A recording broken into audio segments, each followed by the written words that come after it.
Bac plus 5 actuel à la valeur du bac 1965. Plus vous mettez des enseignants sous-qualifiés face à des élèves, forcément ces élèves à l'arrivée sont sous-qualifiés. Vous savez bien que les notes du bac sont totalement truandées. Mais totalement, hein. Il y a une interdiction pratique de mettre une note inférieure à 8. Monsieur Briguely, bonjour. Bonjour. Est-ce que vous pouvez vous présenter? Jean-Paul Briguely, agrégé de lettres, prof en classe préparatoire au lycée Thiers à Marseille, essayiste, romancier, polémiste, mauvais garçon. Comment en êtes-vous arrivé à vous intéresser à la question de l'école à domicile? Alors, en voyant l'échec de l'école à l'école. C'est-à-dire qu'au fur et à mesure, pas au début de ma carrière, ça fait un certain temps quand même que j'ai commencé, au début, voilà, ça roulait, on avait des élèves qui arrivaient dans un état normal, etc. Puis petit à petit, depuis on va dire une vingtaine d'années, on a vu arriver des élèves qui arrivaient dans un état de plus en plus anormal. Actuellement, on sait par exemple qu'en 5e, en maths, ils ont un niveau, péniblement, un niveau de CM1 d'il y a 20 ans. Ça, on le sait parce qu'on a des enquêtes, l'enquête Pearls par exemple, qui vient de sortir, qui prouve qu'on est avant-dernier de toute l'OCDE. On est devant le Chili. On est devant le Chili. Ben, c'est une performance. On pourrait être derrière le Chili. Vous voyez, il faut savoir se contenter du peu que l'on a. Mais c'est peut-être pas suffisant. Donc, voyant ça, j'ai commencé à m'enseigner. Alors, à la fois par le côté administratif, c'est-à-dire que les inspecteurs, par exemple, ont une liste dans chaque rectorat de tous les gens qui font école à la maison, puisque l'école n'est pas obligatoire, mais l'instruction, oui. Donc, il faut aller vérifier les uns après les autres comment ça se passe. On ne le fait pas chaque année, mais on débrouille pour qu'il y ait quand même une surveillance régulière. Ils sont en lien d'ailleurs avec les organismes qui s'occupent de combattre les sectes, etc. Bon, mais ça c'est là, on veut dire, c'est vraiment la partie très supérieure. Ce qui m'a vraiment intéressé, c'était les gens qui avaient choisi de faire l'école à la maison parce qu'ils déploraient le niveau de l'école publique. Et qui se sont mis d'ailleurs dans un deuxième temps à déplorer le niveau de l'école privée. Parce que l'école privée, surtout celle qui est en contrat d'association avec l'État, etc., ne fait pas forcément beaucoup mieux que l'école publique. Dans certains coins, il est même impossible d'inscrire ses enfants dans l'école de secteur, sauf désir de catastrophe. On est à Paris, là, tout de suite. C'est une ville dans laquelle il y a des milliers, vous entendez bien, des milliers de demandes de dérogation chaque année de parents qui, puisqu'on est à Paris et qui sont tous bobos, pleins de relations, etc., jouent sur leurs relations pour que leurs enfants soient inscrits à tel endroit plutôt que tel autre, etc., et qui, en désespoir de cause, finissent par les inscrire à 8 000 € par an au cours à Temer. Voilà. Ou en désespoir de cause, finissent par se dire eh bien, il y en a un de nous deux qui travaillera et l'autre qui va faire classe à la maison.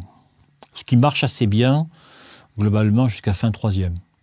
À peu de choses près. Après, 9 fois sur 10, ils les inscrivent dans un circuit standard, avec d'ailleurs un niveau qui, très souvent, est excellent. Voilà. Vous avez également la situation intermédiaire, c'est-à-dire ceux qui sortent leurs enfants de l'école et qui les inscrivent au CNED. L'ancien ministre de l'Éducation, Luc Ferry, ayant constaté qu'il se faisait suer, comme on dit vulgairement, à l'école, a fini sa scolarité à la maison, avant de passer en fac. Vous avez d'ailleurs un certain nombre d'écoles qui se sont créées, qui sont parfois de qualité, qui sont parfois des trompe-couillons, pour les élèves dits à haut potentiel intellectuel, qui se sentent pas bien à l'école, etc. Parce que vous avez tous les cas de figure possibles et imaginables. Il y a ceux qui les sortent pour des raisons religieuses, de conviction, etc., fondées ou non. Ceux qui les sortent pour des raisons pratiques, parce qu'ils habitent dans un endroit paumé, parce qu'ils ont décidé de vivre à la campagne, au milieu des chèvres et des plants de hashish. Et puis, vous avez ceux qui les sortent parce qu'ils désirent pour eux ce qu'il peut y avoir de mieux. Donc, téléenseignement à distance, c'est de plus en plus performant quand même, puis en général c'est de bon niveau, renforcé ou non par ce que papa et maman peuvent apporter eux-mêmes. Ça suppose, bien évidemment, qu'on appartienne à des classes cultivées, ce qui fait que les 80% de la population qui appartiennent de fait à des classes qui sont culturellement déficitaires ne bénéficieront jamais de l'école à la maison et continuent à s'engouffrer dans ce que le système fait de plus nocif. Alors, pour avoir une idée du phénomène, combien de familles sont concernées par l'école à la maison? On fait ce choix? À peu près 50 000. 50 000 en France. Ouais. Et c'est un chiffre qui augmente ou qui a tendance à diminuer? C'est un chiffre qui a légèrement augmenté ces derniers temps, mais qui a augmenté sur les 20 dernières années. Voilà.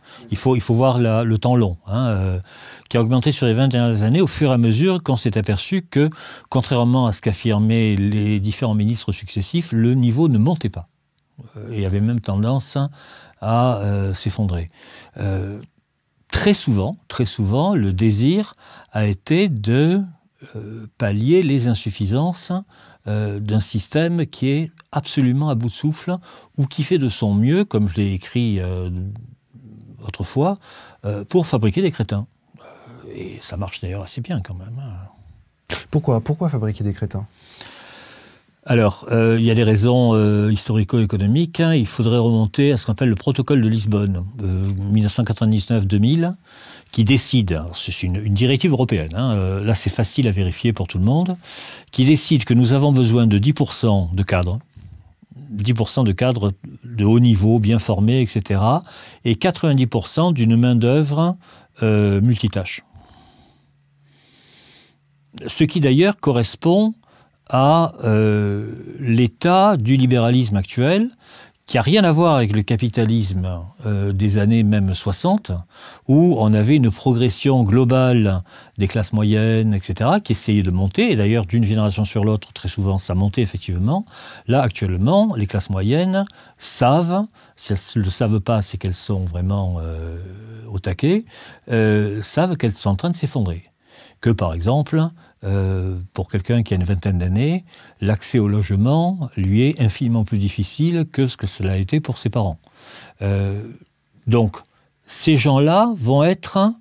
on ne va pas essayer de les former véritablement d'une façon supérieure, on va essayer de les former à minima. D'abord, ça coûtera moins cher, à tout point de vue. Et ensuite, comme de toute façon, l'emploi à vie c'est terminé, on va leur faire 10 boulots différents, etc. Ils seront, comme on disait autrefois, taillables et corvéables à merci. Et en plus ils seront incultes, et plus ils feront ce qu'on leur dira. Donc, supprimer l'école telle qu'elle était, remplacez-la par Cyril Hanouna, et vous avez le résultat. Donc vous dites... mais c'est un calcul. Que ça fait partie d'un calcul, d'un plan. C'est un calcul véritable à un niveau européen. Vous n'avez les pays qui actuellement caracolent en tête des classements sont très rarement des pays européens. C'est Singapour, c'est certaines régions de Chine, c'est le Japon, c'est la Corée du Sud, etc. Les dragons émergents, vous savez, comme on dit. Bon, en Europe, les seuls qui, pendant un certain temps, ont surnagé, c'était les pays scandinaves. C'est fini. C'est fini, ils sont en train de s'effondrer également comme les autres. L'Allemagne, à un certain moment, a réagi vraiment. Il y a, aux alentours des années 2003-2004, les Allemands ont, pour les études, une espèce de vénération très ancienne. Tout le monde, vous savez, Herr Doktor, en quelque sorte.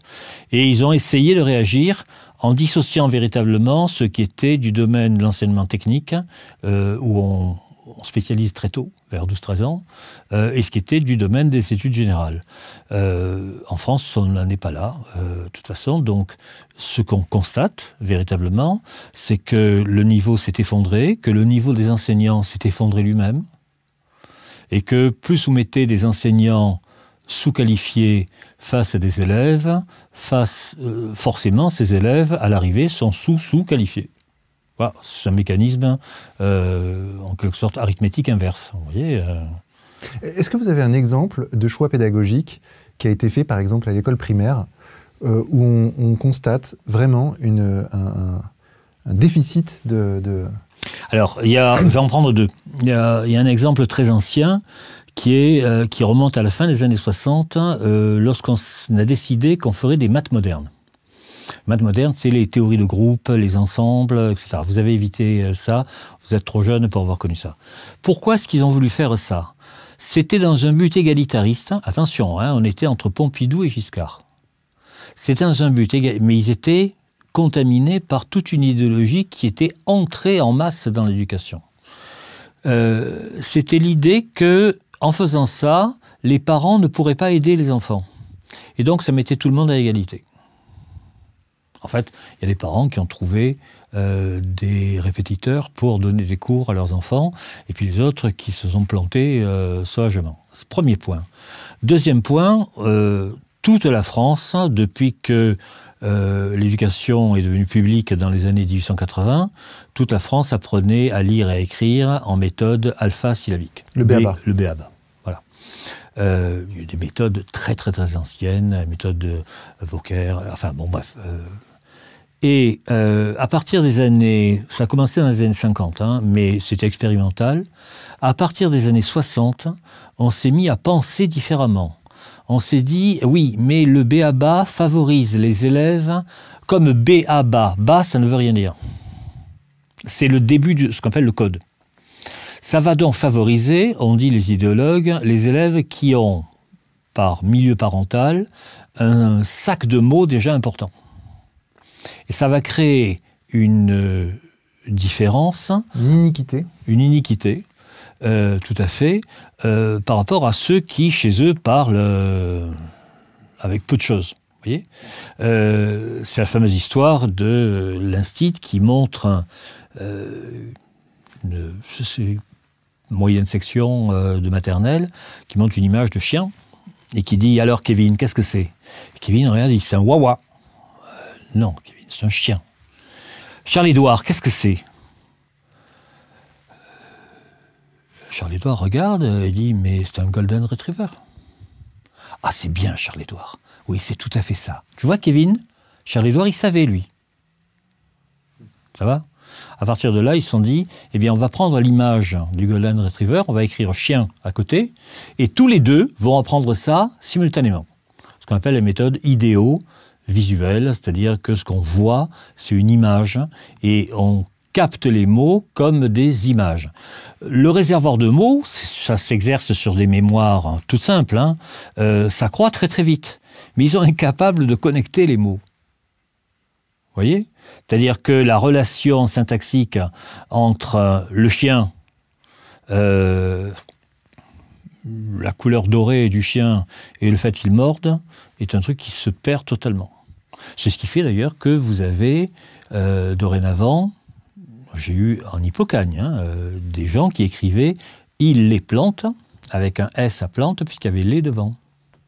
Il les plantes vertes, probablement. Vous voyez, voilà. C'est-à-dire qu'il y a des réflexes qui se créent et dont il est extrêmement difficile de se défaire. C'est pareil en maths, d'ailleurs. Vous avez des effets de dyscalculie parce que les méthodes par lesquelles on apprend les 4 opérations de base ont changé. Par exemple, renseignez-vous sur la façon dont on apprend la division. La division est faite par soustraction successive. Alors que vous et moi, nous avons appris la division comme au fond l'inverse d'une multiplication. Ce qui faisait d'ailleurs que, à peu près, à la fin du CP, on maîtrisait les 4 opérations de base. La division, actuellement, ça prend entre le CM1 et le CM2. Et elle n'est pas maîtrisée. Moyennant quoi, vous avez des instituts, on en parlera peut-être ultérieurement, qui disent « Oui, mais c'est pas grave, on a des machines pour faire des divisions. » Vous voyez, avec ce genre de raisonnement, vous passez du franc à l'euro en multipliant les prix par 4, 5 personnes s'en aperçoivent. Voilà. Il y a une volonté véritable d'écraser en quelque sorte le niveau en sauvegardant quand même une élite. Le problème, c'est qu'on s'aperçoit actuellement que même l'élite est en train de descendre. On s'en aperçoit, hein. On a des élites qui sont autoproclamées, mais qui n'ont plus grand-chose à voir avec une élite. Ça fait un certain temps qu'on ne récolte plus tellement de prix Nobel en France. Et l'ensemble s'effondre, alors que dans d'autres pays, l'ensemble monte. Par exemple, en maths, vous avez ce qu'on appelle la méthode de Singapour, qui revient finalement à une méthode un peu à l'ancienne, mais redynamisée, qui marche admirablement bien. Vous n'avez qu'à regarder ce qu'on appelle les Olympiades de maths. Depuis le début des années 2000, ce sont que des Asiatiques qui les remportent. C'est fait au niveau première terminale. Moi, j'ai eu des élèves en maths sup me disant on est allé aux Olympiades de maths et on s'est retrouvé face à des gosses de 12 ans qui nous mettaient minables et qui arrivaient de Chine, de certaines régions de Chine, parce que la Chine, c'est pas unifié. Il y a des régions qui sont des pôles économiques et culturels, et puis il y a des régions qui sont beaucoup plus agricoles. Bon, mais on est en train de s'effondrer vraiment.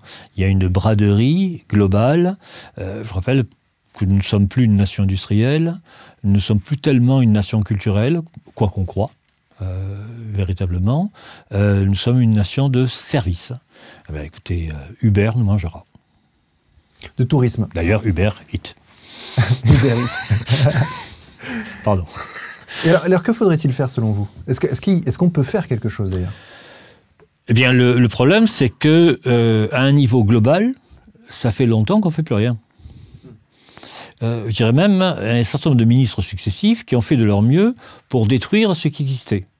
Une institution comme l'inspection générale et les inspections secondaires ou primaires ont fait de leur mieux pour interdire aux profs de transmettre des savoirs. La grande idée, le début de l'apocalypse, si vous voulez, là où c'est chiffrable, c'est la loi Jospin en juillet 1989. Bon. L'idée, c'est l'élève construit tout seul ses propres savoirs. C'est une idée qui est très très belle quand vous êtes Blaise Pascal. Vous savez, Pascal, son papa a eu 9 ans ou 10 ans, lui a enlevé ses bouquins parce qu'il avait retrouvé tout seul de tête les 12 premiers principes d'Euclide. Mais moi, je vous le dis franchement, pas moi, vous, je sais pas, mais ils sont partis de l'idée que l'enfant, en voyant une phrase, pouvait en déduire les règles grammaticales. C'est ce qu'on appelle la grammaire de texte. C'est-à-dire qu'on vous balance un texte et on vous dit « Tiens, regarde le texte. Dis-moi, à ton avis, quels sont les mots qui sont des sujets? Quels sont les mots qui font l'action ?» Puis vous avez la grammaire de phrase, on vous dit « sujet, verbe, complément ». Et on vous l'enfonce dans la tête jusqu'à ce que ce soit passé. À voir votre âge, vous êtes juste entre les deux. Je suis à la limite. Voilà, vous êtes à la limite. Donc, on sait depuis très longtemps ce qui marche. Pas de problème. Mais on a choisi de faire autrement. On a vraiment choisi pour des raisons... Alors, c'est assez marrant, c'était pour des raisons libertaires, au fond. Et ces raisons libertaires sont venues au secours du libéralisme le plus débridé, qui n'a pas besoin, effectivement, d'une classe intermédiaire qui aspirerait à s'élever, qui a besoin d'une oligarchie qui s'auto-perpétuera.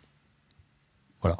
C'est-à-dire qu'au fond, j'en suis là dans mon analyse, après m'être insurgé contre tout ce qui se faisait depuis plus de 20 ans, l'école réussit admirablement ce à quoi elle s'est dédiée en France en particulier et en Europe de façon générale. Parce que c'est pareil en Espagne, c'est pareil en Italie, etc. C'est pareil aux États-Unis. L'ensemble du système scolaire occidental... Université compris? Oui, bien sûr. Bien sûr. En France, c'est grotesque. Jusqu'à la fin de la licence, en gros, tout le monde passe. Tout le monde passe. Il y a ceux qui abandonnent tout seuls. Mais tout le monde passe parce que la fac a intérêt à les faire passer puisqu'ils reçoivent une subvention par étudiant. Et puis le barrage, actuellement, c'est fin licence. Fin licence, vous avez en gros le choix entre passer dans un master global, généraliste, ou passer dans un master très particulier, réservé à une élite, etc. Y compris dans des facs de droit, etc. Bon, là s'opère la vraie classification. C'est une question d'évaluation. Vous savez, vous êtes assez vieux pour vous rappeler l'époque où une baguette valait 1 franc. Ah oui. Actuellement, une baguette vaut au moins 1 euro, c'est-à-dire 6 francs 60. Bon, il y a eu donc une légère inflation. Inflation, effectivement. Voilà, ben c'est pareil. Dans les années... Alors, mettons que vous êtes allé à l'école primaire dans les années 80, 90. Fin des années 80. Bon, les instituts que vous aviez avaient été formés, globalement, dans les années 60. Dans les années 60, comment est-ce qu'on formait un institut? On lui faisait passer un concours fin troisième, qui était le concours d'entrée dans les écoles normales, où en 3 ans, on le montait en même temps au niveau du bac et au niveau du diplôme d'instituteur.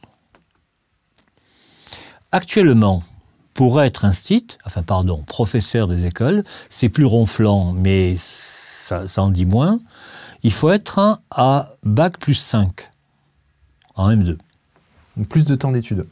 Beaucoup plus de temps d'études pour un résultat plus mauvais. Je suis donc amené à constater que bac plus 5 actuel a la valeur du bac 1965 ou 70. Vous voyez? Ah oui, bien sûr. Exactement comme la baguette. Voilà. Ça devient même grotesque parce que pendant très longtemps, le concours d'instituteur était réservé, après ce système où il y avait vraiment un barrage fin troisième. Après, on a pris des gens, au niveau de la licence, qui avaient suivi un cursus dans une matière qui était enseignée à l'école. Français, histoire, géographie, langue, maths. Et actuellement, on prend n'importe qui. 80% des gens qu'on a comme professeurs des écoles viennent de 2 filières qui sont sociaux et psycho. Et ils ne connaissent rien en maths, en français, en histoire, etc. Moyennant quoi, en histoire, on peut leur dire, et ça tombera dans l'oreille de quelqu'un qui n'y connaît rien, tu sais, l'histoire, c'est vachement idéologique, c'est l'histoire des hommes blancs colonialistes, alors il faut, toi, que tu fasses autre chose, etc. Moyennant quoi, on ne fait plus, par exemple, d'histoire chronologique, et on a des spots uniquement là comme ça. Donc des élèves à la fin vous diront que La Fontaine est un romancier du XVIe siècle. Le XVIe siècle d'ailleurs c'est celui qui s'exprime en 1900 et quelques. Ou 1600 et quelques. Vous voyez? Histoire de faire... ils n'ont aucun sens chronologique. De toute façon, ils ont le plus grand mal à concevoir qu'il y a eu quelque chose avant leur naissance. Parlez cinéma avec eux. Essayez de parler cinéma avec eux. De leur dire, et quand ils furent de l'autre côté du pont, les fantômes vinrent à sa rencontre. Nosferatu, truc final, etc. Même Matrix, c'est loin. Vous voyez? Et encore, Matrix, tout ce qui se rappelle, c'est que les frères Wachowski ont changé de sexe.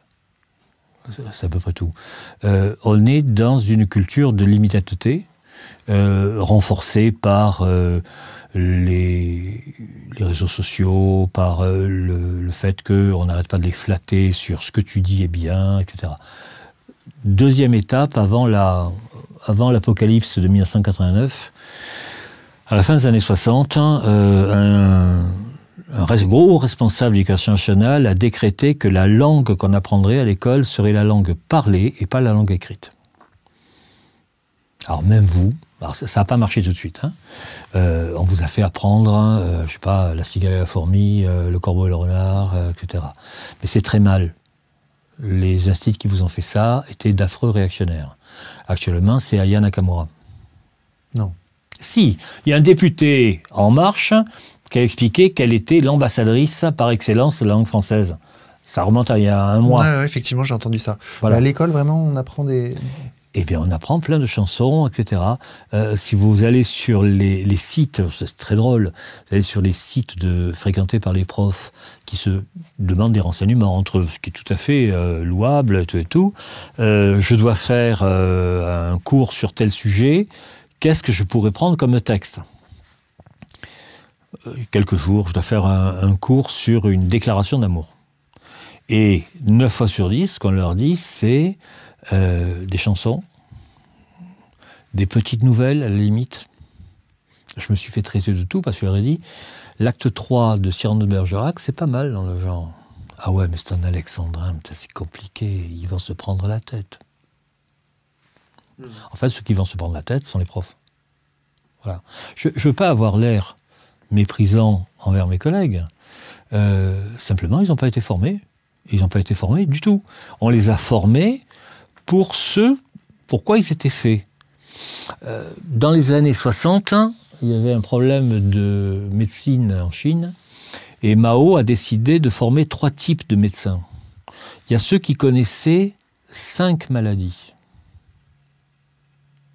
Ceux qui connaissaient 10 maladies et ceux qui connaissaient le reste. Alors vous étiez malade, vous alliez d'abord voir le médecin des 5 maladies. 5 maladies est plus courante, bien entendu. S'il ne trouvait pas, il vous envoyait au médecin des 10 maladies. S'il ne trouvait pas, vous étiez mort. Vous voyez ? Ce qui, à l'échelle chinoise, ne pose aucun problème. Voilà, on a fait la même chose, c'est-à-dire que l'expérience en cours, si vous avez enseigné, vous voyez très bien ce que je veux dire, c'est que vous ne pouvez pas vous contenter de savoir ce que vous enseignez. Vous devez en savoir beaucoup plus, parce qu'il peut y avoir à n'importe quel moment une question qui amènera une réponse un peu plus pointue quand même que le contenu même du cours. Vous voyez, vous faites un cours, alors mettons un cours d'économie de première année, vous brassez les grands principes, etc. Et puis, il y en a un qui vous dit « Monsieur, et les cycles de Kondratiev ?» Et là, vous rentrez déjà dans un truc un peu plus pointu, et puis vous pouvez critiquer Kondratiev, et puis donner des exemples, et voilà. Mais encore faut-il répondre tout de suite. Ou bien, je ne sais pas, quelqu'un qui vous dira Monsieur, entre le marxisme et le communisme, c'est pareil. Le débat monstrueux, vous voyez. L'idéologie de la marchandise chez Marx, c'est un truc absolument sublime. On est très très loin quand même de ce que pouvait raconter le gouvernement soviétique sur le sujet. Vous voyez, bon. Il en faut infiniment plus. Moi, j'étais prof de lettres. Je ne vais pas me contenter des 7 ou 8 écrivains que le ministère veut bien mettre au programme. Et qui sont plus ou moins les mêmes. La Fontaine, Voltaire, etc. Vous savez, la Racine de la Bruyère, Boileau de la Racine, enfin, etc. Bien. Il faut que je sache infiniment plus de choses.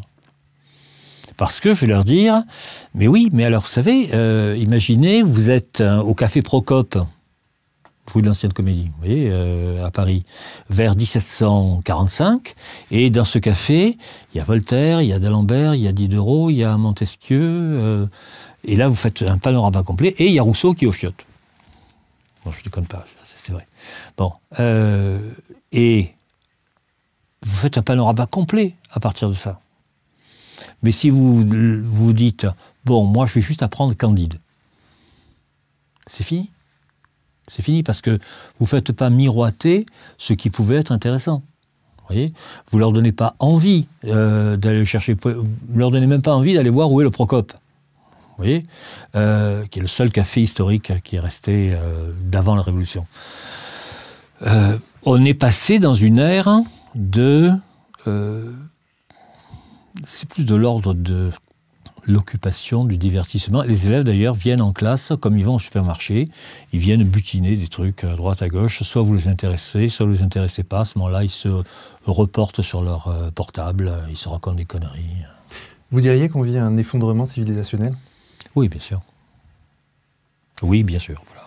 C'est évident. On est une civilisation qui est absolument à bout de souffle. Et l'école et le... On a des exemples avant. La civilisation romaine s'est effondrée de la même manière. À un certain moment, les barbares qui venaient, et qui n'étaient pas d'ailleurs des méchants garçons, contrairement à ce qu'on a voulu nous représenter, dans un premier temps, ils essayaient de se romaniser, et dans un deuxième temps, en voyant l'état des Romains, Ils se sont dit, mais enfin, nous sommes des Burgondes, et on va gérer ça comme des Burgondes. On n'a pas besoin d'être des Gallo-Romains. Ils ont créé la Bourgogne. Vous voyez, c'est pareil pour les Vandales, c'est pareil pour... etc. C'est-à-dire que... je sais bien qu'on aime bien les représenter comme des envahisseurs qui violaient les femmes, etc. C'est pas du tout le cas. Ils ont pris Rome, bon, d'accord, mais quand ils ont pris Rome, il ne restait plus rien à Rome. Voilà, c'était fini. Lorsque Alaric prend Rome, il ne reste rien. Actuellement, l'Europe s'écroule de l'intérieur. Et la France particulièrement, mais enfin pas plus que les autres. Hein. Vous avez une civilisation occidentale qui est en train de s'effondrer. Et je vois l'école comme la pierre de touche. Vous voyez, c'est là qu'on s'aperçoit qu'on a laissé flotter. Alors, on a laissé flotter tout en investissant beaucoup d'argent à perte, d'ailleurs pour rien, hein, absolument pour rien. On a investi par exemple énormément d'argent dans des collèges de banlieue, etc., qu'on aurait mieux fait de détruire. On a décidé d'instruire les gens dans leur quartier. C'est pas très vieux, hein, ça remonte aux années 80. Avant, moi, j'habitais Marseille, je viens de quartiers très périphériques de Marseille, dans les quartiers nord de Marseille, et il n'y avait pas de lycée. On allait dans les lycées du centre. Et il y avait un brassage sociologique évident. On leur a construit des lycées sur place, de sorte que vous habitez le ghetto, vous allez dans le collège du ghetto, et vous finissez dans le lycée du ghetto.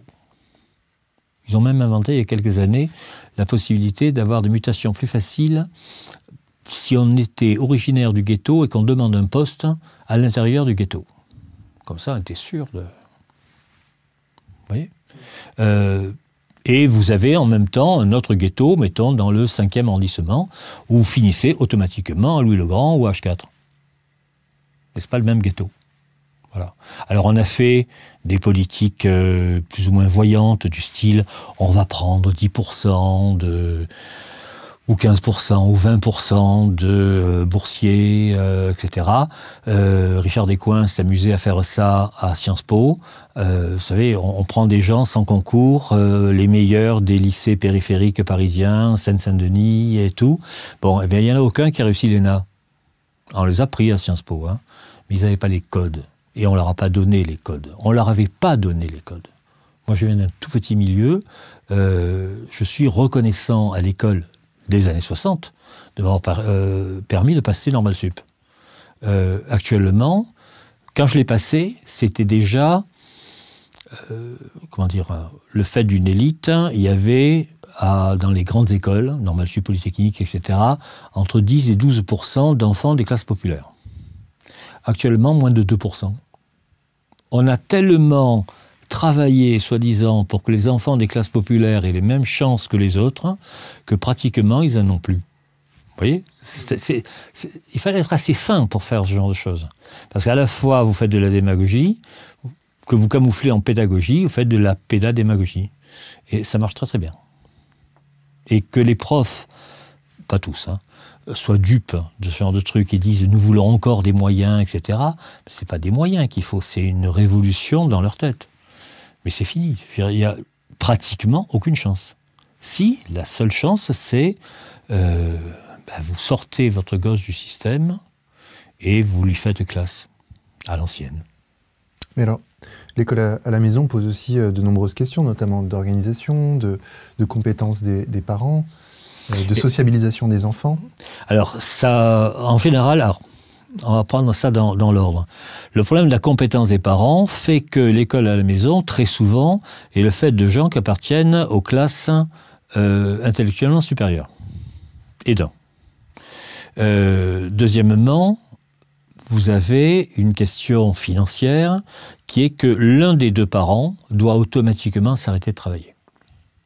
C'est un travail à temps plein. Hein, d'autant que ça n'a pas l'air, mais c'est fatigant de faire classe. Vous voyez, même quand on fait classe à 2 personnes. Et au niveau de la socialisation, là, la réponse, c'est qu'en général, ils sont inscrits dans des clubs de sport, etc., de façon à ce qu'ils voient effectivement d'autres personnes.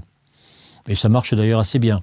Ce qui rend la gymnastique encore plus compliquée, parce que d'un côté vous faites classe, et puis vous les amenez l'un au tennis, l'autre au judo, le troisième à l'équitation, le quatrième au golf. Je prends exprès des exemples comme ça, mais si vous préférez mettre le foot, je n'ai pas d'objection. Mais, et ça marche en général, la classe à la maison, très souvent, c'est jusqu'à la fin troisième. Après, ça devient un peu trop spécialisé pour des parents, mais ça va, l'essentiel est acquis à ce moment-là. Mais il faut être compétent, vraiment compétent. Il faut avoir bossé la question à fond. On ne s'improvise pas enseignant. Voilà. Et il faut avoir quand même la volonté et puis avoir travaillé la question. Et puis ça dure. Ça dure parce que ça va durer des années. C'est pas l'affaire de 3 mois. Vous voyez, y en a qui ont compris ça pendant le premier confinement. Il y a eu sur les réseaux sociaux toutes sortes de plaisanteries du style « Plus jamais je ne dirai de vilaines choses sur les enseignants parce que je me suis retrouvé en train de faire classe. Plus jamais je ne croirai que mon enfant n'est pas un petit monstre, c'est un petit monstre. » Parce que je l'ai eu toute la journée sur le dos, exactement comme les enseignants l'ont toute la journée sur le dos. C'est donc une solution, l'école à la maison, c'est une solution élitiste, ça c'est un premier point, mais c'est pas une injure pour moi. Élitiste, probablement temporaire, parce que vous ne pouvez pas mettre ça à un certain moment, il y a l'obstacle des concours nationaux, à commencer par le bac ou l'équivalent. Bon. Troisième point, ça revient finalement très cher. Ça revient très cher en salaire que vous ne recevez pas. Vous voyez, il faut être sûr que l'un des deux, peu importe, que l'un des deux va pouvoir faire bouillir la marmite. Et si vous en avez un, c'est une chose. Si vous en avez 2 ou 3, vous vous retrouvez dans le cas, vous savez, des écoles rurales d'autrefois, où dans une classe unique, vous aviez tous les niveaux en même temps, et où l'instit arrivait à jongler d'une façon extraordinaire avec tous les niveaux. Vous avez un très beau film, s'appelait « Être ou avoir », un très beau documentaire qui date d'il y a une bonne quinzaine d'années, qui a eu tous les prix possibles et imaginables, qui montrait une classe comme ça, avec un instit extrêmement performant, qui arrivait en fait à utiliser même le niveau CM2 pour faire progresser plus vite le niveau CP. Vous voyez, le tout dans une petite commune qui avait une classe unique avec une quinzaine de gosses. Mais on a eu tendance à les supprimer, comme on a supprimé la poste, comme on a supprimé tous les services, petit à petit, on regroupe. Ça revient moins cher, etc. On n'a pas... Bon, mais quand vous faites cours à la maison, c'est ça tout le temps. Parce que vous n'allez pas avoir des triplés. Vous voyez, vous avez des gosses d'âge différents à qui il va falloir tenir en simultané 3 discours en même temps. Voilà. Ou alors, être sûr que pendant que vous enseignerez à l'un, les 2 autres ne vont pas se pendre à vous en réclamant ceci ou cela. Donc, ça demande une organisation extraordinaire. Ça demande, par exemple, une surface au sol importante. Ah oui. Il faut que chacun ait sa chambre. Trouvez-en. Trouvez beaucoup d'endroits où vous êtes sûr que chaque môme a sa chambre, qu'il peut s'isoler, qu'on peut l'envoyer lire quelque chose dans sa chambre, faire ses devoirs pendant que vous travaillez avec le troisième, etc. Vous voyez ? Il faut même avoir, si possible, une pièce destinée à l'école, parce que c'est bien d'avoir un tableau, c'est bien d'avoir des pupitres, etc. C'est-à-dire refaire véritablement l'école. Vous ne faites pas l'école sur la table de la cuisine. Vous voyez ? Parce que c'est important dans un système éducatif, d'avoir un cadre avec un bureau précis, qui est votre bureau, sur lequel vous avez rangé vos affaires, etc., etc., etc. C'est vrai d'ailleurs même à l'âge adulte. À l'âge adulte, on aime bien avoir son bureau. Voilà. Et que nous disent les chiffres sur ces enfants qui font l'école à la maison et qui ensuite reviennent dans le circuit éducatif ? C'est très variable. Ça dépend un peu des raisons. Il y a ceux qui font l'école à la maison de façon à pouvoir s'occuper en même temps des chèvres et des plants de hashish qui poussent au milieu du maïs, Dijon. Ça va être très délicat parce que, en fait, il y a des tas de choses qu'ils n'auront pas apprises. Ça dépend vraiment de la compétence. Ceux qui le font pour des raisons religieuses, on peut s'attendre même à des catastrophes parce que, évidemment, il y a des pans entiers des programmes, il y a des programmes quand même, officiels, des inspecteurs qui viennent chez eux et qui n'ont pas le droit de refuser de recevoir, vérifient ce qui a été appris. Mais vous comprenez bien qu'il y a des programmes entiers en sciences de la nature, en histoire, etc., qui disparaissent. Et qu'est-ce qui se passe dans ce cas-là ? Alors, il y a des sanctions possibles, il y a des signalements, ça dure des années. Les procédures durent des années. On peut théoriquement même enlever les enfants. Voilà. Mais c'est au bout de... une fois qu'on a épuisé tous les recours, ça peut durer des années, il n'y a aucun problème. On a très peu de procédures très contraignantes en France, finalement. Il y a des signalements qui se font, etc. Il y a des enquêtes, on va suspecter tel ou tel d'être sous l'influence d'une secte. C'est souvent le cas dans certaines sectes protestantes qui jouent là-dessus.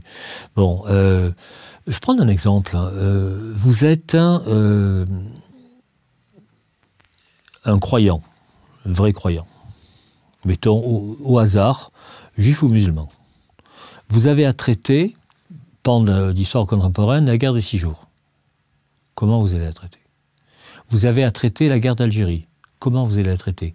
On a demandé à Benjamin Stora de faire un rapport qui vient d'être remis là aujourd'hui, à l'heure où on parle, sur comment réconcilier Algériens et Français dans la construction d'une histoire qui peut être enseignée simultanément en Algérie et en France.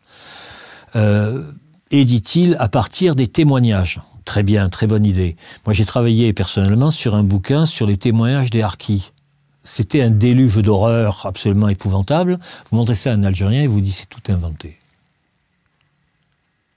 Ce sont des traîtres. Voilà. On est dans un niveau passionnel. Quand j'ai fait mes études, ça remonte, on n'allait pas au-delà de 1945. Voilà, ça s'arrêtait là. 1945, 60. Maximum. Parce qu'on avait jugé que l'époque contemporaine était un peu juste.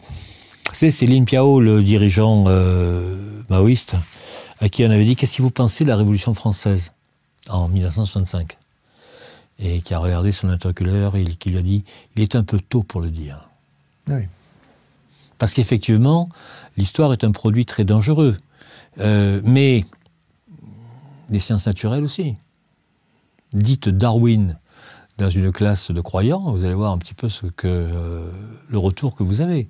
Dans une classe de littérature, parlez-leur de Voltaire. Moi, j'ai été menacé, on va vous égorger demain, parce que je travaillais sur un texte de Voltaire sur Abraham.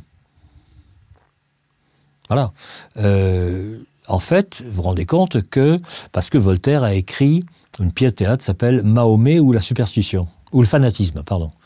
Et rien que le fait même que ce titre existe rend Voltaire insupportable à plein de gens.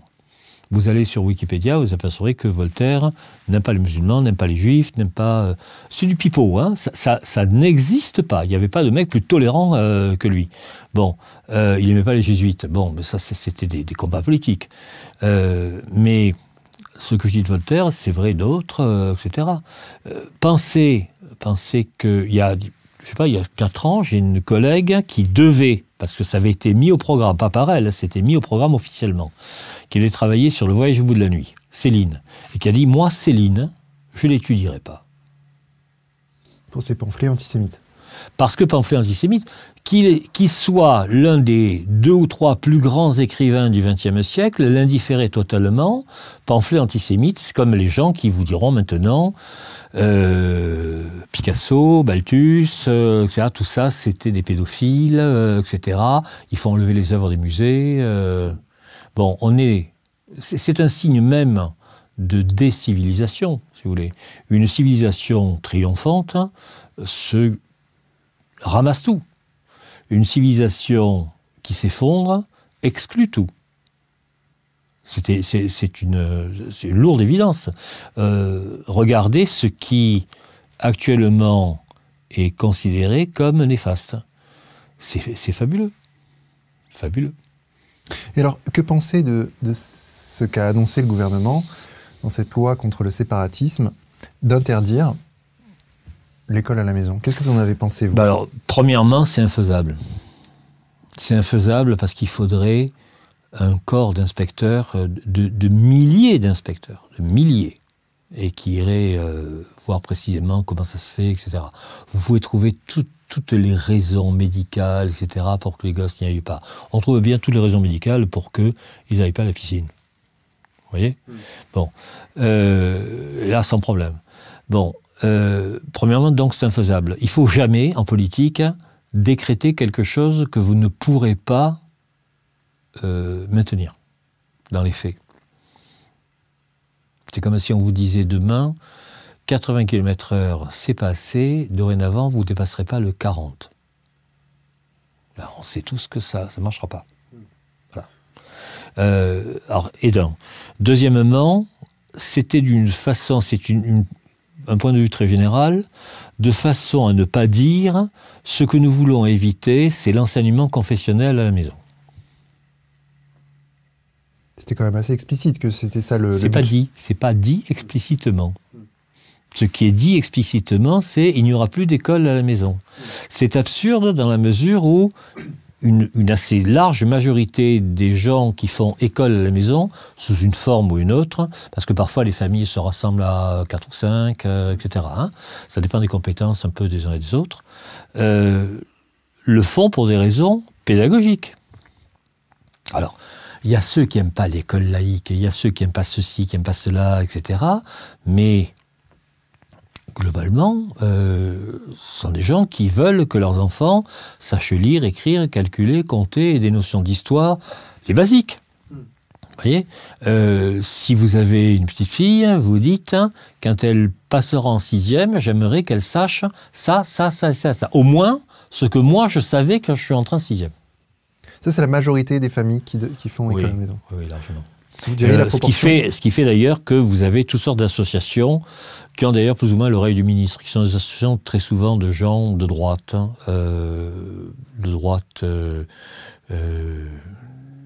très conventionnels, etc., qui sont en train de pousser les députés à apporter des amendements divers et variés. C'est ce qu'on appelle des cavaliers en termes législatifs, qui vont permettre de moduler la loi pour la vider complètement de son contenu.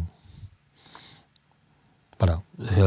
Ce qui fait que, par exemple, parce qu'on dit école à la maison, mais comme l'école à la maison, ça peut être le fait d'un petit groupe.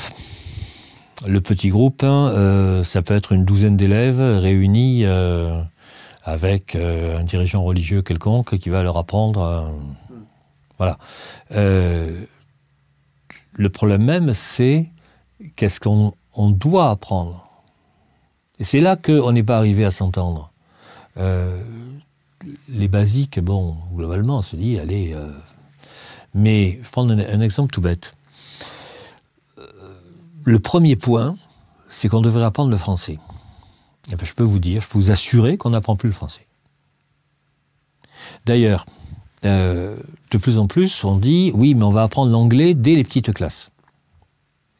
Alors, je ne sais pas si vous êtes bilingue, trilingue, peu importe. Pas en anglais, c'est le moins qu'on puisse dire. Bon, mais on apprend bien une langue étrangère que quand on maîtrise complètement la sienne. Si on ne maîtrise pas la sienne, on n'a aucune chance d'apprendre la langue étrangère, sinon d'une façon aussi imparfaite que ce qu'on parle la sienne. Quelle que soit sa langue maternelle. Je travaillais au Maroc d'une façon très, très officielle, pour savoir, le Maroc a plusieurs langues officielles. Il y a le français, l'arabe et les langues berbères. Et ils sont aperçus qu'il ne fallait pas imposer une langue unique, mais il fallait imposer la maîtrise de la langue maternelle. Et qu'à partir de la maîtrise de la langue maternelle, vous pouviez très facilement, dans un deuxième temps, apprendre le reste. Je vous donne un exemple. Il y a une chanson des Beatles qui est « When I'm 64 », quand j'aurai 64 ans. Alors, vous dites, mais pourquoi est-ce que les Anglais disent « When I am » ? Pourquoi ils utilisent un présent ? Eh bien, vous le comprenez, vous savez que l'anglais à 75% c'est du français. En fait, pas tout, on les a envahis et conquis. Vous apercevez qu'en français, le futur, j'aimerais, c'est fabriqué avec un infinitif présent auquel vous adjoignez la désinence du verbe avoir au présent. Aimer, et a, j'aimerais, tu aimeras, il aimera. Donc le futur, c'est le présent, parce qu'on se projette. On fait comme si c'était présent. Quand j'aurai 64 ans, c'est exactement l'équivalent de ce que disent les Anglais « When I'm 64 ». Mais ça, vous ne pouvez le comprendre que si vous maîtrisez d'une façon fine ce que c'est que le futur. Pareil pour le reste. On m'a interviewé il n'y a pas très longtemps pour savoir si j'étais ou non favorable à l'enseignement de l'arabe. C'est la question piège. Bien sûr que je suis favorable à l'enseignement de l'arabe. C'est une immense civilisation, il y a une immense littérature, etc. Mais de l'arabe, pas du pataouette parlé dans les quartiers. Vous comprenez ce que je veux dire ? C'est-à-dire d'une vraie langue arabe, classique, a priori. Celle de Al Jazeera, quoi. Pardon ? Celle de Al Jazeera. Celle du Coran, celle des Mille et une nuits, parce qu'on ne lit pas que le Coran. Je veux dire, dans le Coran, c'est une chose, les Mille et une nuits, c'est le plus fabuleux recueil d'histoires de cul qu'on ait jamais écrit. Je ne sais pas si vous avez jeté un œil dedans, mais c'est extraordinaire. Bon, une fois que vous maîtrisez ça, vous êtes capable de... D'ailleurs, il y a des érudits arabisants qui sont des gens tout à fait remarquables. Mais que ce soit vraiment bien maîtrisé. Pas la langue mélangée d'arabe, de turc et de je ne sais trop quoi, de l'imam qui va faire un cours à 4 personnes dans un truc planqué au cœur du panier à Marseille. Vous voyez ? Voilà. C'est pareil pour tout le reste. C'est-à-dire que si on apprenait le français, vraiment le français, mais ce que je disais tout à l'heure, on a décidé depuis la fin des années 60 d'apprendre le français tel qu'il se parle. Aya Nakamura. Ben, c'est grotesque, hein, Aya Nakamura, on est bien d'accord. Mais ce que je veux dire, c'est que à force de vouloir faire du colloquial, comme on dirait en anglais, on a fini par anéantir tout ce qui était le fond de la langue française. La langue française, à l'oral, est en fait extrêmement écrite. Regardez le nombre de choses à l'oral que vous n'entendez pas, mais que vous pouvez voir si vous voyez la phrase écrite. Vous vous rendez compte qu'il y a des tas de lettres, par exemple, qui, à l'oral, ne sont pas prononcées. C'est une langue qui est extraordinairement intellectualisée. Le seul moyen de l'apprendre, c'est de passer par les textes. Et de passer par des textes extrêmement corsetés. C'est pour ça qu'on vous a fait apprendre le corbeau et le renard. Vous voyez ? Parce que les maîtres savaient bien que c'était pas en jouant au foot dans la cour que vous alliez parler un français exquis. Mais Maître Corbeau sur un arbre perché tenait dans son bec un fromage, là on est d'un seul coup, très très vite, hein, dans ce qu'il y a de plus parfait dans la langue.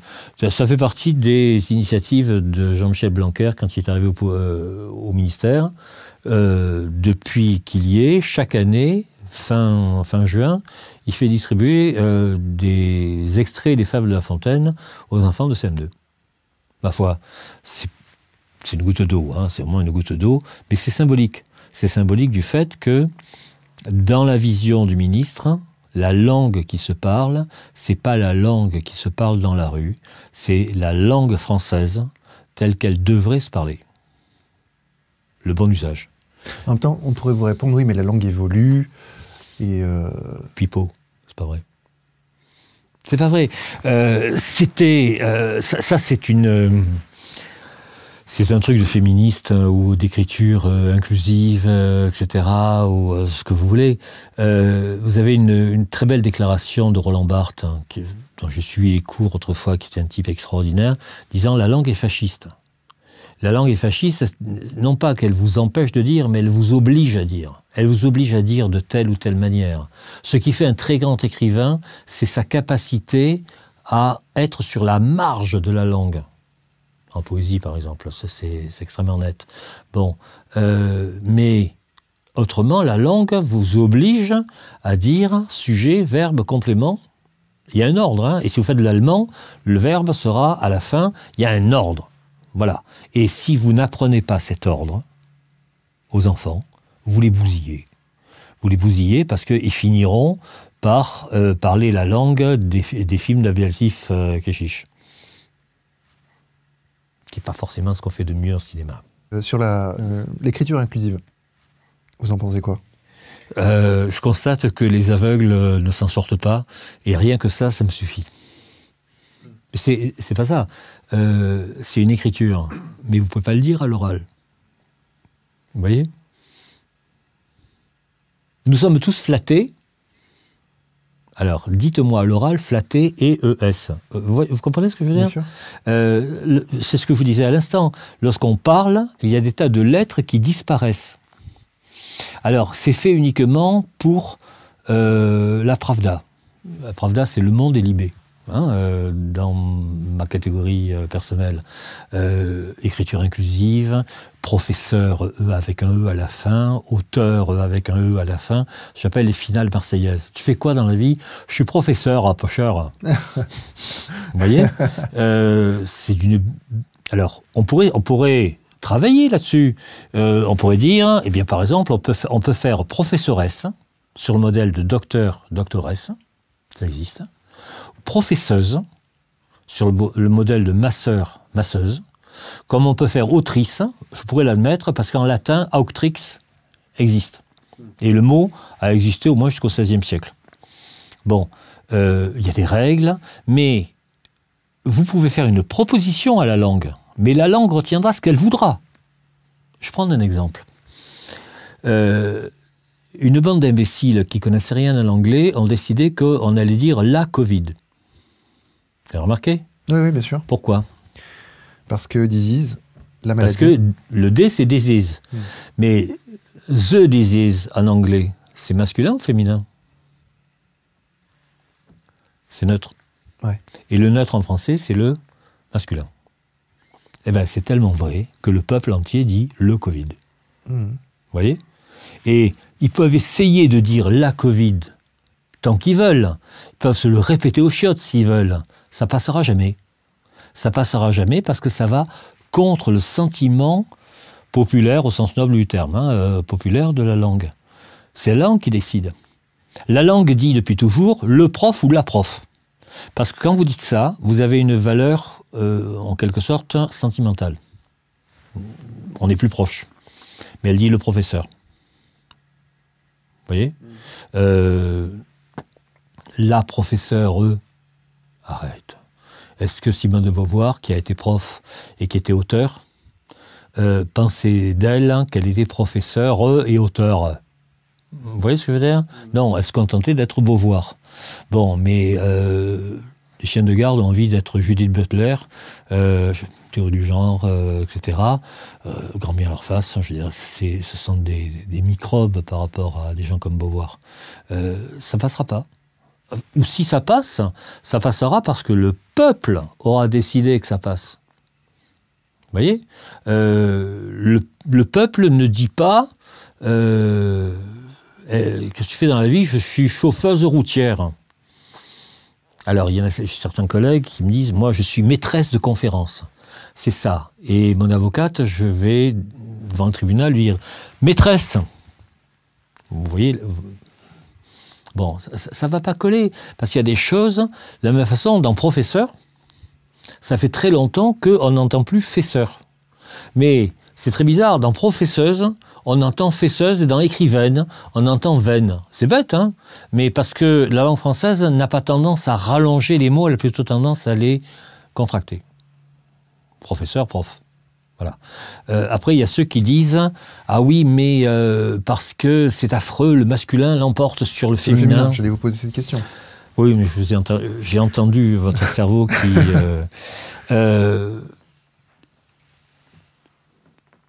pendant très longtemps, on a accordé avec le dernier mot. C'était un usage latin.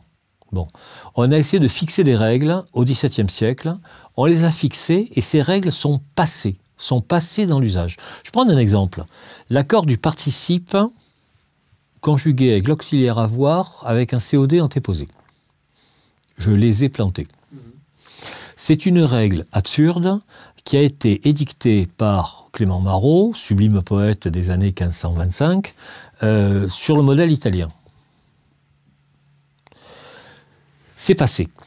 Dans les années 1900, il y avait toutes sortes de gens intelligents en 1900 qui se sont dit c'est une règle absurde, on va la supprimer. Le peuple s'y opposait, alors même qu'il continue à avoir des difficultés à dicter sur des trucs comme ça, hein, le peuple. Il est très attaché à certaines absurdités. Voilà. Et à partir de là, oui, on peut faire des réformes minimalistes. Vous avez le droit de dire les haricots. Le H aspiré est en train de disparaître petit à petit. Il y a des choses, par exemple, il y a des choses fautives qui sont en train de s'imposer. Par exemple, 90% des gens disent « après que je sois parti ». C'est une faute énorme. Il faut, après que, on utilise l'indicatif. Après que je suis parti. Ou après que je fus parti. Mais c'est très rare. C'est même comme ça que l'on repère le degré culturel de votre interlocuteur. C'est comme un palier, vous savez. Bon. Ou se rappeler.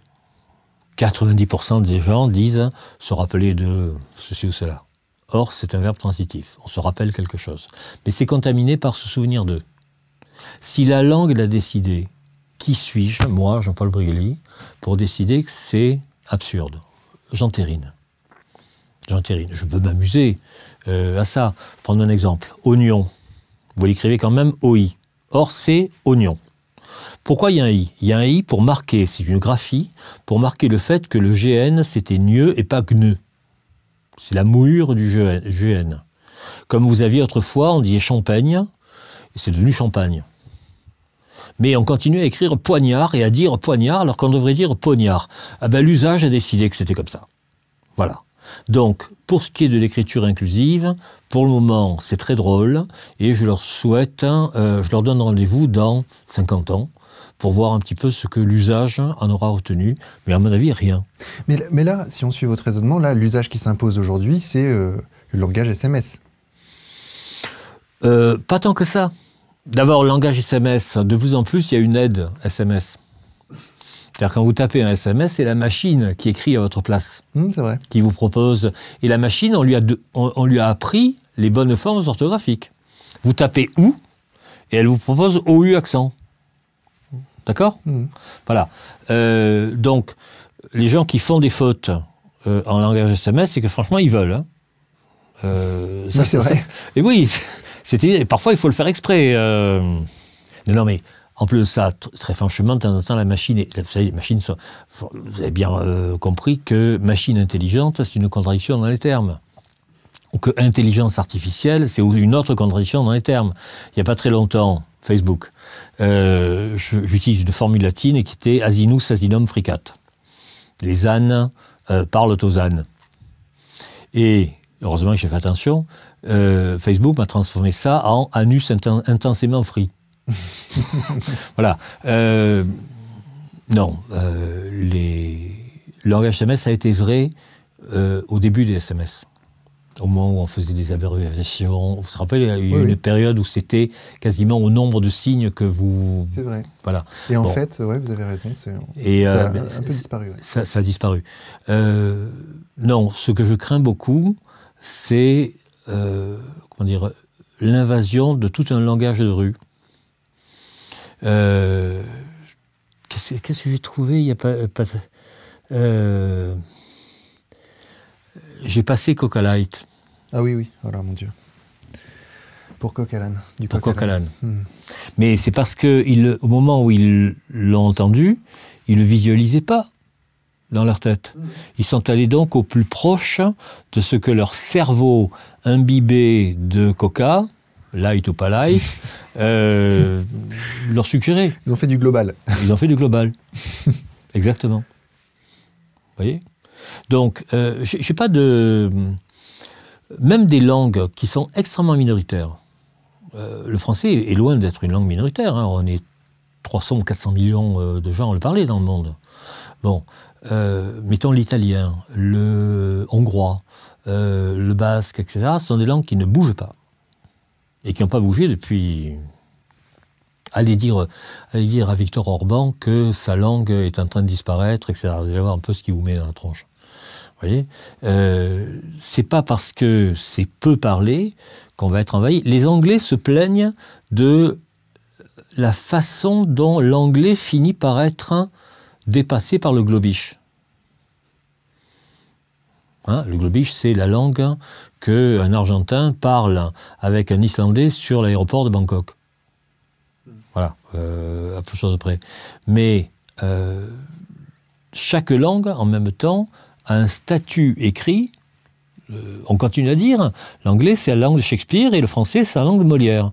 Mais j'aimerais beaucoup que les petits Français lisent Molière et que les petits Anglais continuent à lire Shakespeare. Vous voyez, même si, actuellement, quand ils le lisent, ils disent oh, que le bouffon, hein, qu'est-ce qu'il raconte? Voilà. Mais c'est le boulot de l'enseignant de leur expliquer que la façon dont ils parlent eux-mêmes, c'est du gloubi-boulga. Et que s'ils veulent, d'une façon ou d'une autre, sortir du ghetto, il faut qu'ils parlent la langue de l'adversaire.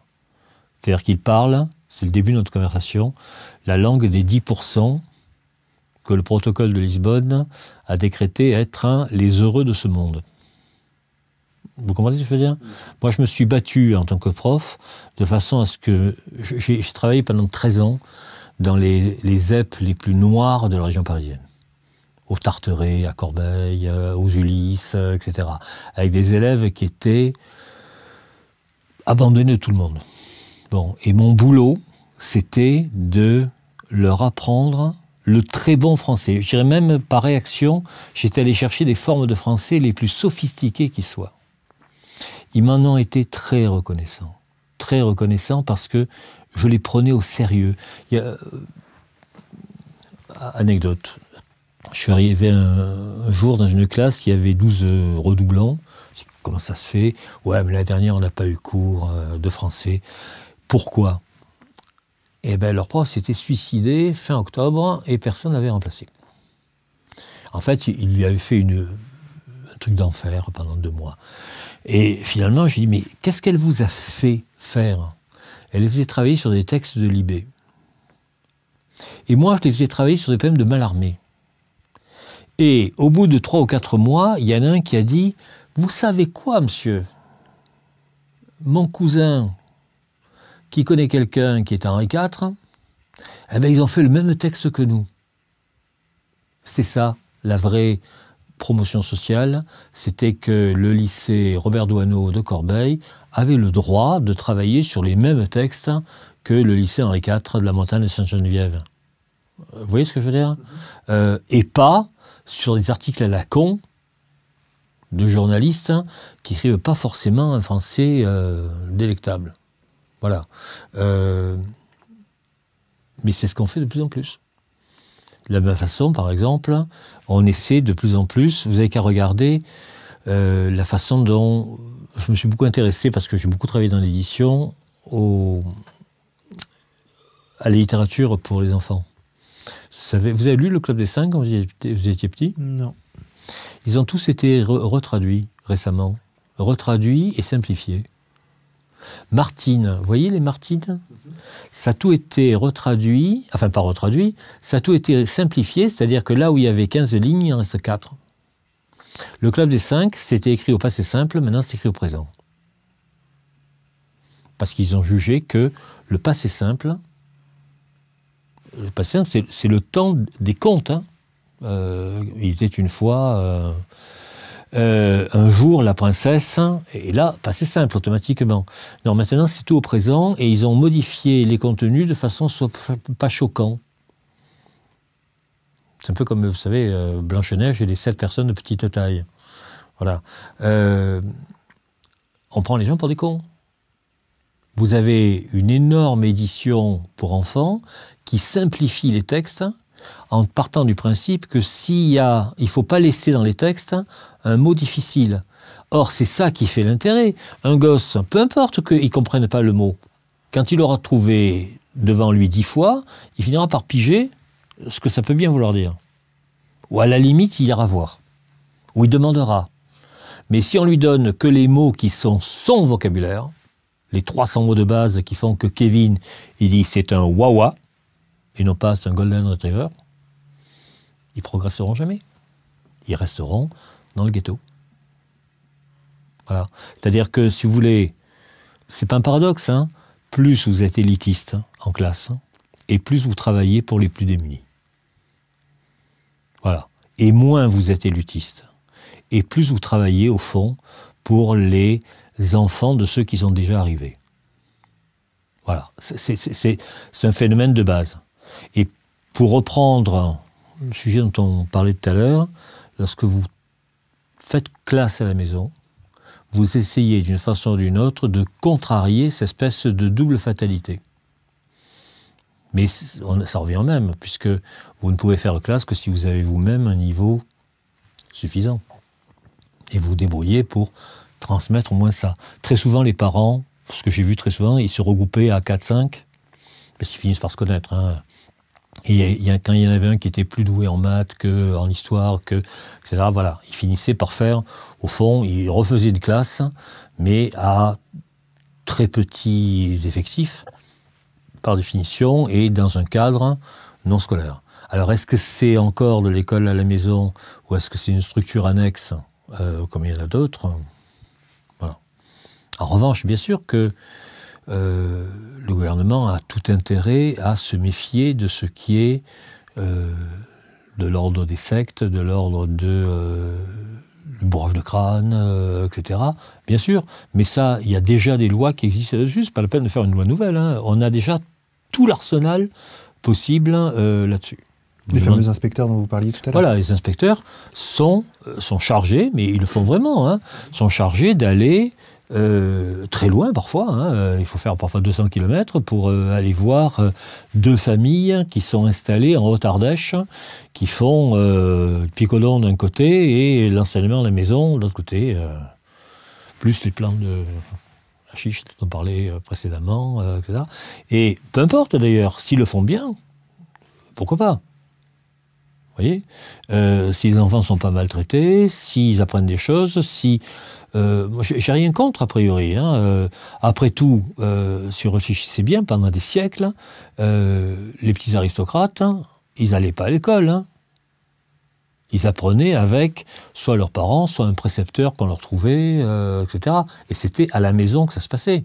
Ça ne les a pas empêchés de dominer la France pendant une bonne quinzaine de siècles. Vous voyez, voilà, donc c'est tout à fait jouable. Simplement, le fait qu'il y en ait de plus en plus est le symptôme de l'anéantissement interne, de l'écroulement interne du système éducatif et de la civilisation par ailleurs. Ça va de pair. Ça va absolument de pair. Vous diriez que c'est réversible ou pas? De vous à moi, non. Je pense qu'on est fini. Honnêtement, hein, je pense qu'on est absolument fini.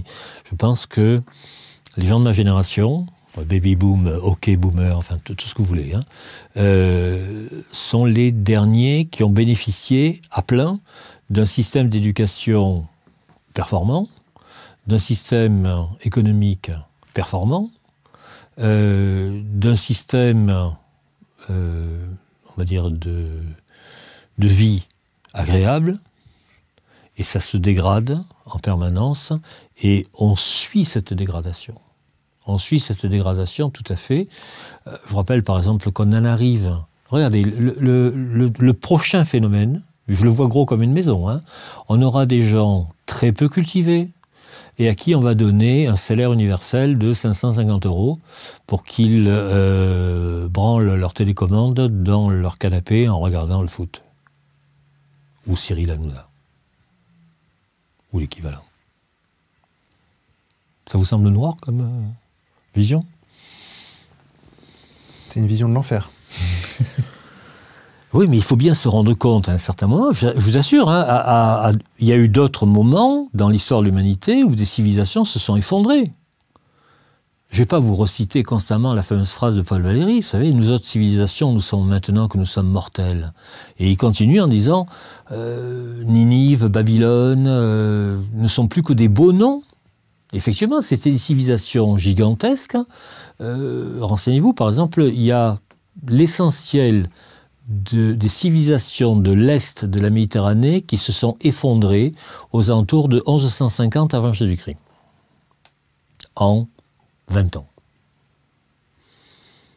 Crise économique, phénomène physique, guerre, invasion, etc.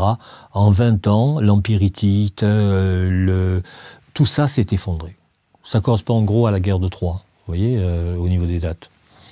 Voilà. Mais très belle exposition il n'y a pas très longtemps au Louvre sur la question. Ça a disparu. Alors, après, vous en avez une autre. C'est à ce moment-là sont arrivés les Sémites. Vous voyez, par le sud, par exemple. Qui n'étaient pas avant. Mais c'est à ce moment-là que sont arrivés les Slaves, par exemple, au niveau de la Grèce, etc. Mais ce qu'on appelle la civilisation mycénienne, etc., je ne sais pas si vous êtes allé en Grèce, il reste des ruines absolument somptueuses, ce qu'on appelle des ruines cyclopéennes, et cette civilisation a disparu, mais disparu complètement. On a mis plus de 2000 ans à comprendre les quelques textes qu'on avait gardés. On appelle l'UNR A et l'UNR B. Voilà, la civilisation s'effondre. Après tout, la civilisation arabe s'est bien effondrée, complètement. Complètement, hein. La civilisation arabe de l'époque de Haroun al-Rachid, ça correspond pile, c'est facile de se repérer, c'est l'an 800. Vous savez, ça correspond à Charlemagne. Ils avaient échangé des ambassadeurs, parce qu'ils étaient de puissance en puissance. Bon, Haroun al-Rachid, extraordinaire. Et il se foutait pas mal que son poète favori soit homosexuel. Il n'allait pas le faire empaler. Vous voyez, et ils avaient une puissance absolument extraordinaire. Ça a disparu dans les sables, parce que sont arrivés les hordes mongoles, les Turcs, etc. Il ne restait plus rien. Absolument plus rien. Ils vivent actuellement sur un rêve, El Andalus. Vous savez, bon, mais ça a disparu aussi. La civilisation arabe espagnole de l'an 1000, c'était extraordinaire, c'est très, très florissant, etc. Ça a disparu, les civilisations meurent. Et quand vous étudiez les systèmes éducatifs de ces différentes civilisations, civilisation romaine a duré, bon an, mal an, aux alentours de 800 ans.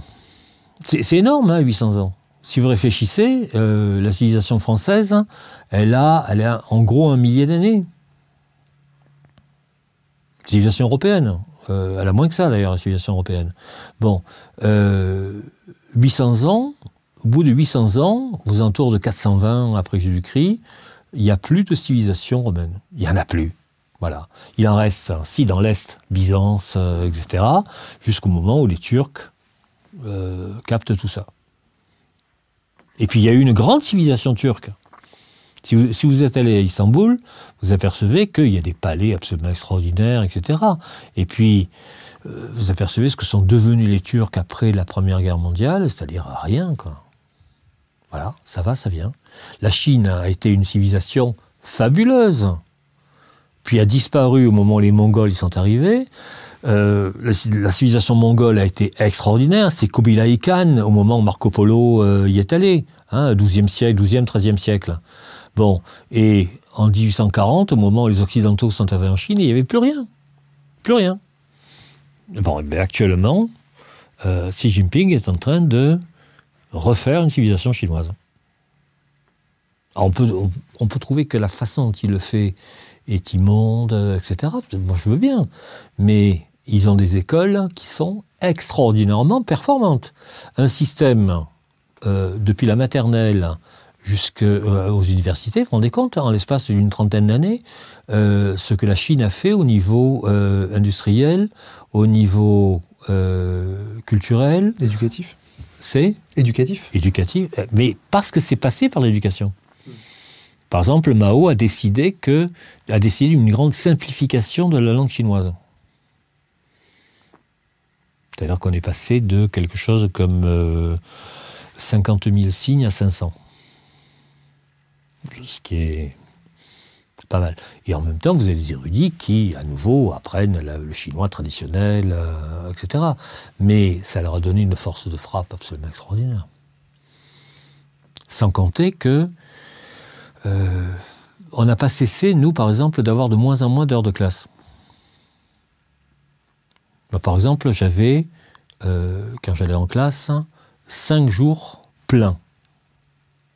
5 jours. Lundi, mardi, mercredi, vendredi, samedi. À l'époque, c'était jeudi. Bon. Actuellement, on est à 4 jours. Bon, ben, c'est pas compliqué. Vous ne pouvez pas enseigner la même quantité de choses en 4 jours et demi que ce que vous l'enseignez en 5. Ou 5 et demi même. Parce qu'après, dès qu'on était au collège, le jeudi matin, on travaillait. Quel conseil vous donneriez, M. Brigelli, et pour conclure, aux parents qui ont des enfants, qui vont mettre leurs enfants à l'école bientôt, ou qui, si ce n'est pas déjà le cas? Alors, je leur suggérerais d'abord, parce qu'il y a toujours le moment où on se projette dans ses enfants, je leur suggérerais d'abord d'évaluer leurs enfants. C'est très difficile, c'est-à-dire de savoir de quoi leurs enfants sont capables. Et ça fait... Je sais que ça ne se dit pas, hein, mais maintenant, je n'ai plus rien à foutre. Hein. Tous les enfants n'ont pas le même niveau. Voilà. Dès le départ. Parce qu'on ne les a pas peut-être assez stimulés entre 0 et 2 ans. Vous savez, c'est là que ça se joue. Hein. Parce qu'après, ils n'ont pas les connexions qui sont faites. Vous avez des gosses, très peu, hein, qui sont des loukoums. Voilà. Savoir ce qu'ils sont capables de faire. Savoir si, par exemple, mais ça commence bien avant, savoir si leurs enfants sont capables de rester 20 minutes ou 25 minutes sages, en train de faire quelque chose, de s'occuper véritablement, ou bien s'ils papillonnent, savoir si ils ont vraiment une main droite, une main gauche, si c'est bien déterminé, etc. Si on leur a donné précocement des papiers et des crayons pour qu'ils fassent des dessins, pour qu'ils écrivent des choses, s'ils ont eu un petit tableau chez eux avec des feutres mangeables. Voilà, c'est-à-dire qu'ils les évaluent.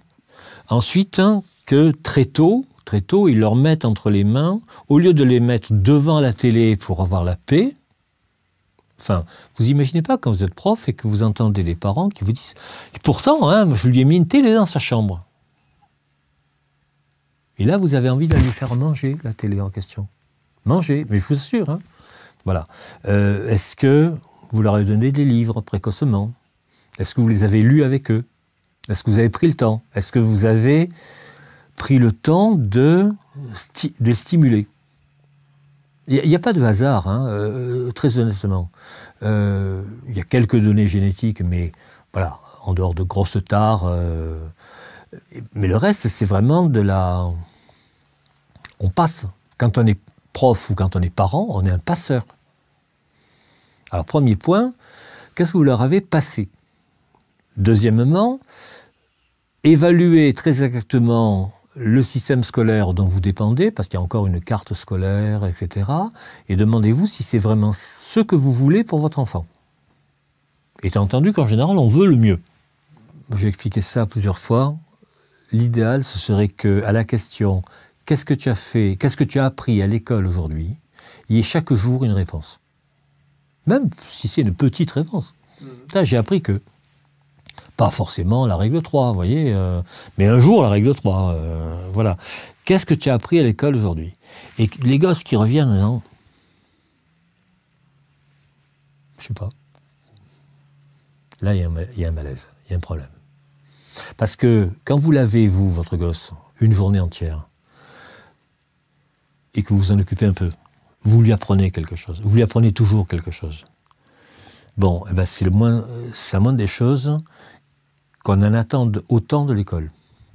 Et si on ne l'a pas à l'école, il faut arriver à lui donner d'une façon ou d'une autre. Voilà.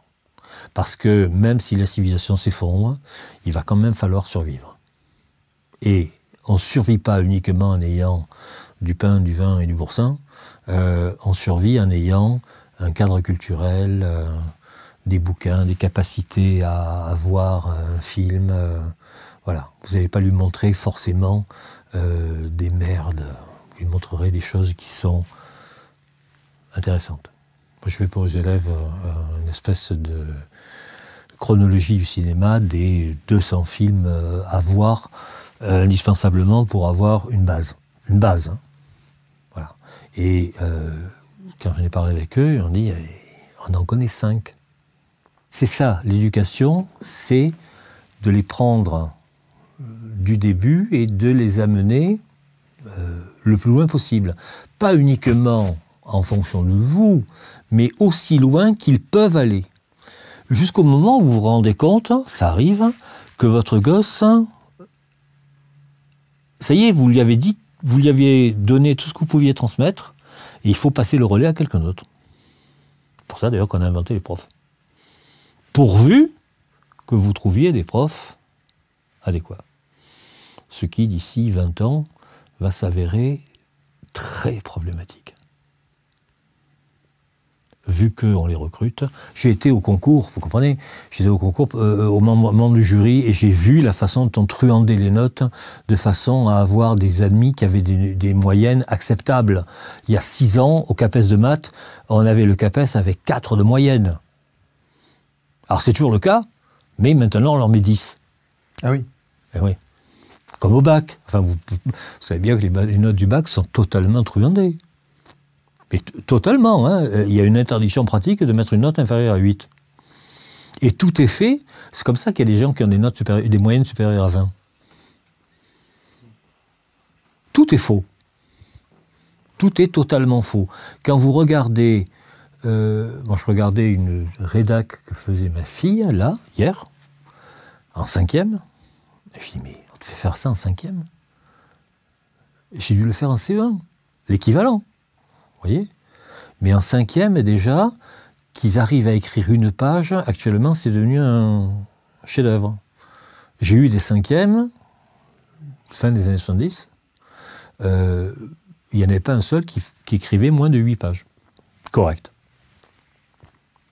Et c'était dans un collège paumé de Normandie, dans un coin où on cultivait surtout la betterave. Bon, mais ça s'est effondré, mais d'une façon, c'est inimaginable. Inimaginable. Essayez de prendre les souvenirs les plus précis de votre propre formation, ou de la formation de vos parents, si vous pouvez comparer, etc. Et puis vous regardez ce qui se fait à l'école, et puis à partir de là, vous vous dites, est-ce que c'est satisfaisant ou est-ce que ça ne l'est pas? Si ça ne l'est pas, je cherche une autre école. Il y en a, hein. Il y en a, il ne faut pas exagérer, mais le problème, c'est que, comme il y en a très peu, elles sont surchargées, surdemandées, etc. Il y a de très bonnes écoles privées, comme il y a de très bonnes écoles publiques, hein, il n'y a pas de problème, mais les murs ne sont pas extensibles. Et après, qu'est-ce que je fais? D'où les incessantes demandes de dérogation à Paris. Parce qu'ils ne veulent pas être à Honoré de Balzac, ils ne veulent pas être à Paul Valéry, ils veulent être ailleurs. À Victor Duruy, à Condorcet, à Henri IV, à Louis le Grand, à Saint-Louis, Fénelon, la limite. Vous voyez, il y a une hiérarchie. Comme ça. D'ailleurs, les journaux n'arrêtent pas de vous dire, voilà, quels sont les meilleurs établissements, etc. C'est-à-dire qu'ils attisent encore les demandes des parents. Donc, à partir de là, vous dites, ce que je suis Qu'est-ce que je suis capable, moi, de transmettre à mes enfants directement? Qu'est-ce que je suis capable de leur apprendre? Et si je ne suis pas capable de leur apprendre ça et ça, à quel type de professionnel est-ce que je peux faire appel? Ou bien, qui je connais, qui a les mêmes soucis que moi, et à qui je pourrais, moi, leur apprendre à faire une image, ce qui est un métier. Le nombre de fois où j'ai appris à des élèves à photographier, alors qu'ils sont satisfaits avec les conneries qu'ils font sur leur portable, alors je dis, mais c'est pas ça, la photo. La photo, c'est ce qu'on a fait tout à fait au début, c'est-à-dire écrire la lumière. Vous voyez, le réglage de la lumière, etc. Et pas uniquement la tronche de mon copain avec un gros nez, parce que j'ai pris ça avec fisheye de très très près, quoi. Voilà. On a fait le tour, je crois. Hein. On a fait le tour. On a fait le tour. Merci beaucoup, Monsieur Brigelli. C'était très intéressant.